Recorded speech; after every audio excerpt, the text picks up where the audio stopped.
ಎಲ್ಲ ಸಹೋದರಿಗೆ ನಮಸ್ಕಾರಗಳು. ಊಟದ ಟೈಮ್ ಇತ್ತು, ಬಾಡೂಟನ ಸಿಹಿ ಊಟನ ಕನ್ಫ್ಯೂಷನ್ ಆಗ್ಬಿಡ್ತು ನನಗೆ. ಆಮೇಲೆ ಉಮೇಶ್ ಅಣ್ಣ ಬಂದರು, ಭಾಳ ಸಂತೋಷ ಆಯಿತು. ಸೊ ಈಗಲೂ ಕೂಡ ನಮಗೆ ಅವರು ಭಾಳ ಮಾದರಿ ಕನ್ನಡ ಚಿತ್ರರಂಗ ಇದೆ. ಆದರೆ ಕನ್ನಡ ಚಿತ್ರರಂಗ ಇನ್ನೂ ಕೂಡ ಅಷ್ಟು ಪವರ್ಫುಲ್ ಪ್ಯಾಕ್ ಕ್ಯಾರೆಕ್ಟರ್ಸ್ಗಳನ್ನ ಉಮೇಶ್ ಅಣ್ಣ ಕ್ರಿಯೇಟ್ ಮಾಡಿಲ್ಲ. ಅದೊಂದು ನಮಗೆ ಏನು ಚಾಲೆಂಜಸ್ ಇದೆ ಡೈರೆಕ್ಟರ್ಗಳಿಗೆ. ಅದನ್ನು one fine day definite I will do this. Umesh ಅಣ್ಣಗೋಸ್ಕರ ಮಾಡೇ ಬರ್ತೀನಿ. ಆಮೇಲೆ ಎರಡನೇದು, ರಾಘವನ್ ಕಾರ್ತಿಕ್ ಅವರು ಗ್ರ್ಯಾಂಡ್ ಇಲ್ಯೂಷನ್ ಅಲ್ಲಿದ್ದಾರೆ. ಅದು ಒಪ್ಕೋಬೇಕು. ಅದು ನಾವು ಸಿನಿಮಾ ನೋಡಿದಾಗ ದ ವಿಜುವಲ್ ಥಾಟ್ಸ್ ಅದನ್ನು ಏನೋ ಇಟ್ಕೊಂಡು ಕನೆಕ್ಟ್ ಮಾಡಿ ಇಸ್ರೇಲ್, ಇಂಡಿಯಾ, ಈ ಥರದ ಎಲ್ಲ ಇದನ್ನು ಅಲ್ಲಿ ಟಚ್ ಮಾಡ್ತಾ ಹೋಗ್ತಾರೆ ಎಡ್ಜಸ್ಸಲ್ಲಿ. ಅದು ಸೆಂಟ್ರಲ್ಲಿ ಇದ್ದಿದ್ರೆ ಇನ್ನೂ ಡೆಪ್ತ್ ಸಿಕ್ಕಿರೋದೇನೋ ಅಂತ ಅನ್ನಿಸ್ತು.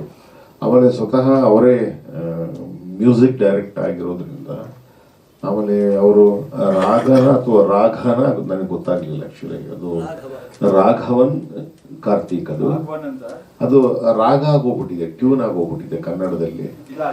ಅದನ್ನು ಸ್ವಲ್ಪ ಸರಿಪಡಿಸ್ಕೋಬೇಕು ಅಂತ ಕನ್ನಡದ ಪರವಾಗಿ ಕೇಳ್ಕೊತಾ ಇದ್ದೇನೆ ಅಷ್ಟೇ. ಇಲ್ಲ, ಅದು ಆ್ಯಕ್ಚುಲಿ ಅದು ಆ ಗಾ ಅನ್ನೋದು ಸ್ವಲ್ಪ ದೊಡ್ಡದು. ನಾನು ಸಿಂಪಲ್ ಆಗಿರಲಿ ಅಂತ ಚಿಕ್ಕ ವಯಸ್ಸಿಂದ ನಾನು ಗಾನೇ ಚಿಕ್ಕದಾಗಿ ಬರೀತಾ ಇದ್ದೇನೆ. Right, okay. ಆದರೆ ಕನ್ನಡಕ್ಕೆ ಅದಕ್ಕೆ ತೊಂದರೆ ಆಗಬಾರ್ದು ಅನ್ನೋ ಕಾರಣಕ್ಕೋಸ್ಕರ ಹೇಳ್ತಾ ಇದ್ದೀನಿ.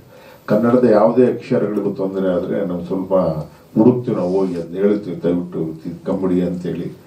ಈ ಪ್ರಯತ್ನಗಳು ಮೊದಲಿಂದಲೂ ಮಾಡ್ಕೊಂಬಂದಿದ್ವಿ ಬೆಂಗಳೂರಲ್ಲಿ. ಆಮೇಲೆ ಸುಧಾ ಆ್ಯಸ್ ಯೂಶುವಲ್ ಒಳ್ಳೆ ನಟ, ಅದ್ರ ಬಗ್ಗೆ ಎರಡು ಮಾತಿಲ್ಲ. ಒಳ್ಳೆ ಪ್ಲಾಟ್ಫಾರ್ಮ್ ಸಿಗಬೇಕು. ಅದು ಚಾಮಯ ರಾಮಾಚಾರ್ಯಲ್ಲಿ ಒಂದು ಲೈನ್ ಸಿಕ್ಕಿದೆ ಅವ್ರಿಗೆ. ಸೊ ನೆಕ್ಸ್ಟು ಇನ್ನೊಂದು ಸಿನಿಮಾದಲ್ಲಿ ಸೊ ಅದನ್ನು ಕಂಪ್ಲೀಟ್ ಫುಲ್ಫಿಲ್ ಮಾಡಿ ಸುಧಾನಿಗೆ ತಗೊಂಡು ಹೋಗ್ತಾ ಇದ್ದೀನಿ.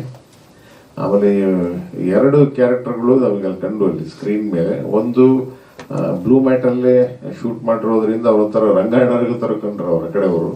ಮೊಟ್ಟೆ ಮರ ಇದರಲ್ಲಿ ಅದು ಹೊಟ್ಟೆ ಹಂಗೆ ಇತ್ತು, ಅದು ಮೊಟ್ಟೆನ ಹಂಗಿತ್ತು ಗೊತ್ತಾಗ್ಲಿಲ್ಲ ನನಗೆ. ಅವ್ರು ಇವರೊಂದು ಇದ್ರಲ್ಲಿ ಕಂಡ್ರು. ಹುಡುಗಿ ಅಂತೂ ಬೆಳದಿಂಗಳ ಬಾಲೆ ಎಲ್ಲೋಯ್ತೋ ಗೊತ್ತೇ ಇಲ್ಲ ಹುಡುಗಿ ನನಗೆ. ಸೊ ಹಂಗಾಗಿ ಇಡೀ ಒಟ್ಟಾರೆ ಏನೋ ಒಂದು ಗ್ರ್ಯಾಂಡ್ ಇಲ್ಯೂಷನ್ಲಿ ಡೈರೆಕ್ಟ್ ಇದ್ದಾರೆ ಅಂತ ನನಗೆ ಅನ್ನಿಸ್ತು.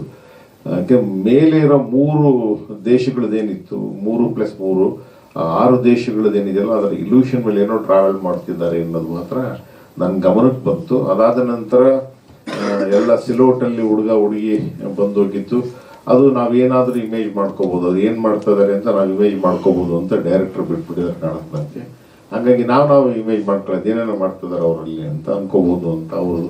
ಸೊ ಒಟ್ಟಾರೆ ಮ್ಯೂಸಿಕ್, ಆಮೇಲೆ ಪ್ರೊಡ್ಯೂಸ್ ಆ್ಯಂಡ್ ಡೈರೆಕ್ಷನ್ ಎಲ್ಲವನ್ನು ಒಟ್ಟಾರೆ ಬಿಗಿಡಿದು ಹೊರಟಿದ್ದೀರಿ. ನಿಮ್ಮ ಗ್ರ್ಯಾಂಡ್ ಇಲ್ಯೂಷನ್ ಏನಿದೆ ಅದು ಸ್ಕ್ರೀನ್ ಮೇಲೆ ಬರುವಾಗ ಇಲ್ಯೂಷನ್ ಆಗೋದು ಬೇಡ.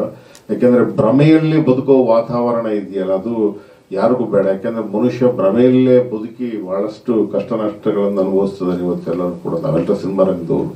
ಆ ಭ್ರಮೆ ಅನ್ನೋದು ಬೆಳ್ಳಿ ಪರದೆಗೆ ಬಂದಾಗ ಅದರ ಎಲ್ಲ ಸಂಪೂರ್ಣವಾಗಿರ್ತಕ್ಕಂಥದ್ದು ಕಂಟೆಂಟನ್ನು ನಾವು ತೋರಿಸಿದಾಗ ಭ್ರಮೆಯಿಂದ ಆಚೆಗೆ ಬರುವಂಥ ಬದುಕೇನಿದೆಯಲ್ಲ, ಆ ಬದುಕನ್ನು ನಾವು ವೀಕ್ಷಕರಾಗಿ ನಾವು ನೋಡ್ತೀವಿ, ನಿರ್ದೇಶಕರಾಗಿ ನಾವು ಇನ್ನೂ ಕೂಡ ಕಲಿತೀವಿ ಅನ್ನೋ ಮಾತುಗಳನ್ನು ಹೇಳಿ ಸೂರ್ಯ ತೇಜ ಸುಧಾಕರ ಅವರಿಗೆ ಆಲ್ ದಿ ಬೆಸ್ಟ್ ಹೇಳ್ತಾ, ಮತ್ತು ಇನ್ನಿಬ್ಬರು ಕಲಾವಿದರು ಕೂಡ ಶುಭವನ್ನು ಹೇಳ್ತಾ, ನಿರ್ದೇಶಕರು, ಸಂಗೀತ ನಿರ್ದೇಶಕರು ಮತ್ತು ಈ ಚಿತ್ರದ ಸಾರಥಿಯು ರಾಘವನ್ ಕಾರ್ತಿಕ್ ಅವರಿಗೆ ಶುಭವಾಗಲಿ, ಆಲ್ ದಿ ಬೆಸ್ಟ್. ಮಾಧ್ಯಮದ ಎಲ್ಲ ಸಹೋದರಿಗೆ ನಾನು ನಮನಗಳನ್ನು ಹೇಳ್ತಾ, ಉಮೇಶ್ ಅಣ್ಣಗೊಂದು ಪವರ್ಫುಲ್ ಕತೆ ಮಾಡ್ತೀನಿ, ಅದರಿಗೆ ರೊಮ್ಯಾನ್ಸ್ ಜಾಸ್ತಿ ಇರಬೇಕು ಅಂತ ನನ್ನ ಅಭಿಪ್ರಾಯ.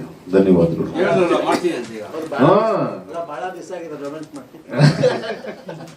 Thank you. ಸದಾ ಸಿದ್ಧ ರೊಮ್ಯಾನ್ಸಿಗೆ ಬದ್ಧ. Thank you.